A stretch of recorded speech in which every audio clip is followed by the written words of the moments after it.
Good evening, it's Brian here at Fitzpatrick's Garage, Dublin Road, Kildare. I want to show you this car here, 2016 Honda HRV 1.5 ESi VTEC, and what an evening to be looking at this colour.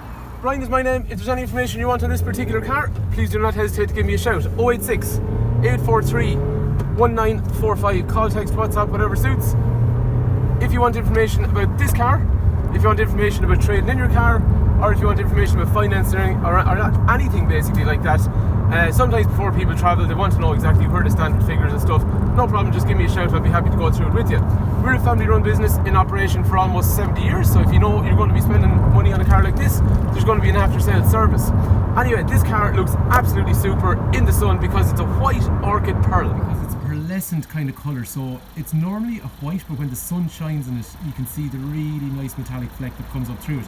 What's really cool about this car is one private owner from brand new, seriously low mileage. This one's done just about 24 or so thousand kilometres, really well looked after. One of the first things the customer that used to own it said to me was he had initially, when he bought the car, actually gotten the paint ceramic on the outside.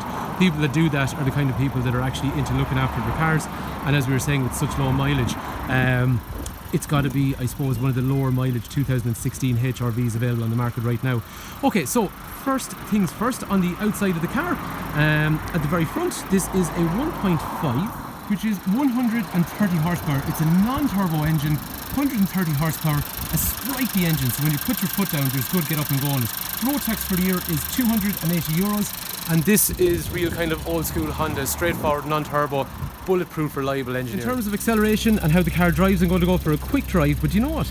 Just as I start to look around this car, we haven't actually cleaned this car yet, and it is really super spotless. Like, look at this engine bay.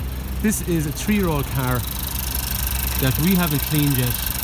Look at it. There is just, it's so immaculate, really well looked after, and I'd imagine the rest of the car is going to be the same as we go through. Anyway, while we're talking about the engine, let's see how the car accelerates. Just to give you an idea of acceleration as we join the motorway here.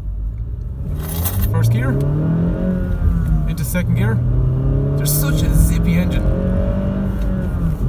There's just an anxious engine that just wants to get going. And the car's well able for this. We're not going past the red line.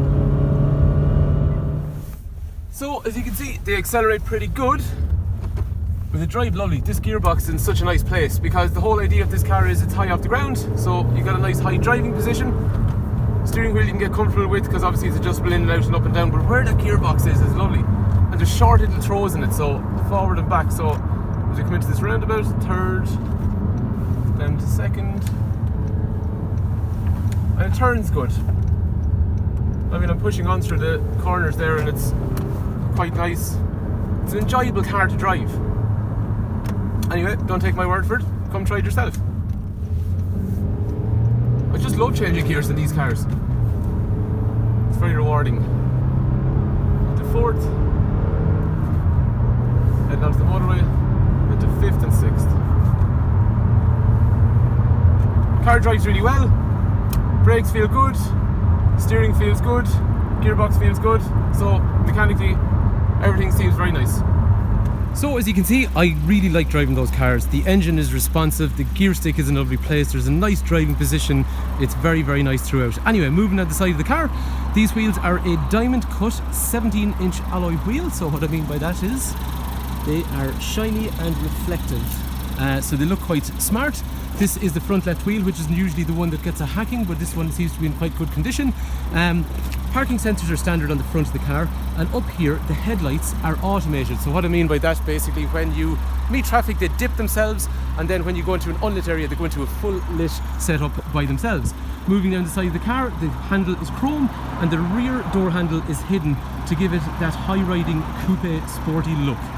Moving around to the back of the car, parking sensors are standard along the rear of the car, and the rear taillights are LED. Again, I'm just trying to look at the car as I walk around, and it's really super tidy. We've seen the front left wheel, so let's have a look. The rear left hand wheel seems to be in good condition as well, and moving around to the right hand side, this wheel seems to be in nice condition, as does this front one up through here. In terms of the two sides of the car, and I really don't think we're going to have any issues here, so looking at that, nice and original and blemish free. And let's move down to the passenger side. Same idea again, nice and original, you can see, and blemish free. So having a look inside the car. Opening the boot. Okay, the boot we haven't cleaned yet, so yes, it does need a bit of hoovering, but that is the size of the boot of the car. And then in terms of condition, you'll see this is the only dirty area in the car. It's just we haven't had a chance to clean it yet, that's all. This is a flexible parcel shelf, which I will argue with anyone that is much more practical and handy than a normal one, because you can actually fit more in than a hard shelf that won't let you put stuff over a certain level. After that, in terms of opening up the door, it opens back through here. And then in terms of the inside, that door card's in nice condition. Nice chrome bits of trim around the speaker and also the door handle, and then this is leather along through here. In terms of the rear, there is 3 head restraints, 3 3-point safety belts. There's also an armrest down through there in the centre. And these HRVs have the magic seat function, which loads of people love. So we lift the seat and then we get our left hand or right hand and lock it in place. Apologies about the camera work, but it's just a little bit easier when you have 2 hands on it. So that means you have a tall mode if you want to put stuff in and out of the car that's awkward or tall. However, if I drop down my headrest down through here and then I drop the seat, when I drop it on both sides, I basically end up with a massive load area in the rear. Saying then that is a flexible cover which literally just pulls straight out, but you end up with a load area in there that's pretty much like a small van. One other thing that is definitely worth pointing out is the room in the back of these cars is serious. Ironically, they're based in the Jazz, which you wouldn't think would be a good thing, but it is serious. I'm 6 foot, so look at the headroom, which is great, but the legroom is just massive, and that's exactly how I'd sit in the front. Look how much space there is there. Like, you don't get that actually in kind of larger saloon cars sometimes.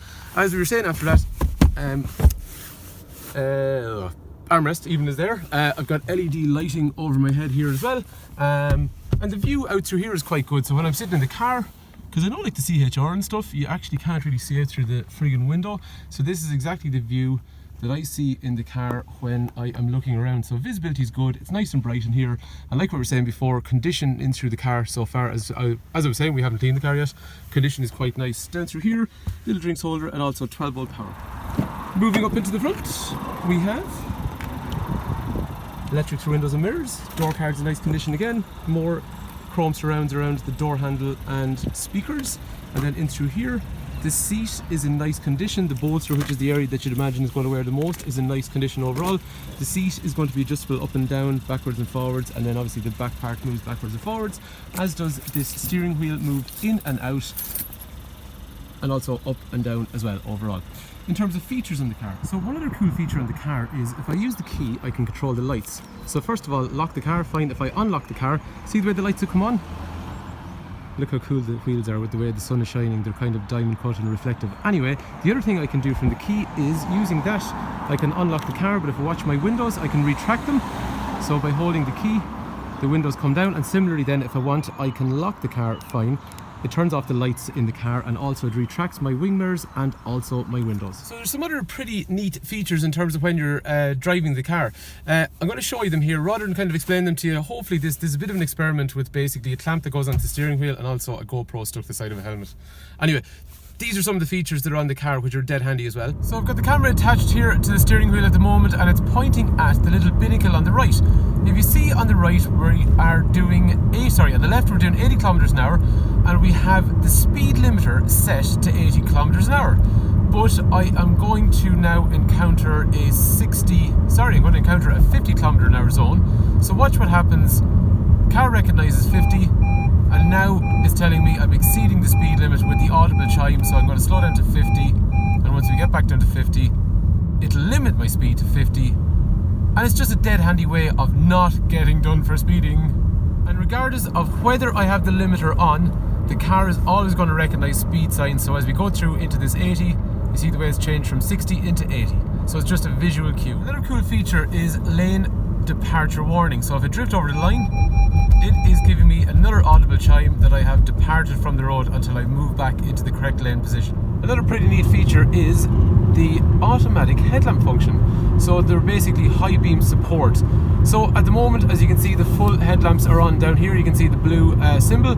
There's a lit up area coming up above, and I don't have to do anything because the car will automatically recognize we're going into that area, and you'll see then Actually, we've just met a piece of traffic and it's automatically dipped.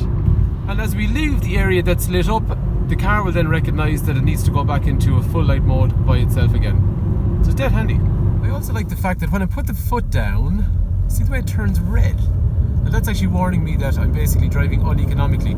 However, if I cool down, I go back into a more economical driving mode, it's gone back into green. Sounds like a small simple thing, but it actually does remind you, foot down, I'm not being good.